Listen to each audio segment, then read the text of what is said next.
کلام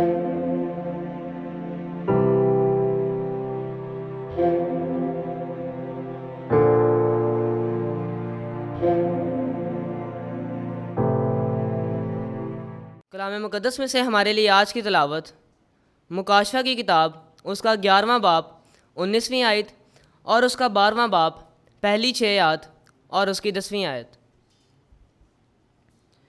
اور خدا کی ہیکل آسمان میں کھل گئی اور اس کی ہیکل میں اس کے عہد کا صندوق نظر آیا، اور بجلیاں اور آوازیں اور گرجیں پیدا ہوئیں، اور زلزلہ آیا اور بڑے بڑے اولے پڑے۔ پھر ایک بڑا نشان آسمان میں نظر آیا، یعنی ایک خاتون جو سورج کو اوڑھے ہوئے تھی اور جس کے پاؤں کے نیچے چاند اور سر پر 12 ستاروں کا تاج تھا۔ وہ حاملہ تھی اور تکلیف میں ہو کر درد ذہ کے سبب سے چلاتی تھی۔ پھر ایک اور نشان آسمان پر دکھائی دیا، اور دیکھ، سرخ رنگ کا ایک بڑا اژدہا جس کے 7 سر اور 10 سینگ تھے، اور 7 تاج اس کے سروں پر تھے، اور اس کی دم نے آسمان کے تہائی ستاروں کو کھینچ کر زمین پر گرا دیا۔ پھر اژدہا اس خاتون کے آگے جس کا بچہ پیدا ہونے کو تھا جا کھڑا ہوا، تاکہ جب بچہ پیدا ہو تو اسے نگل جائے۔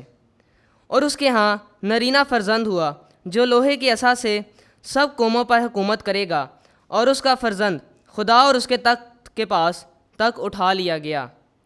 اور وہ خاتون بیابان میں بھاگ گئی جہاں خدا نے اس کے لیے جگہ تیار کی ہے، تاکہ وہاں 1260 دن تک اس کی پرورش کی جائے۔ اور میں نے ایک بڑی آواز آسمان میں یہ کہتی سنی کہ اب نجات اور قدرت اور ہمارے خدا کی بادشاہی اور اس کے مسیح کا اختیار ظاہر ہوا، کیونکہ ہمارے بھائیوں پر وہ تہمت لگانے والا گرا دیا گیا جو رات دن ہمارے خدا کے آگے ان پر تہمت لگایا کرتا تھا۔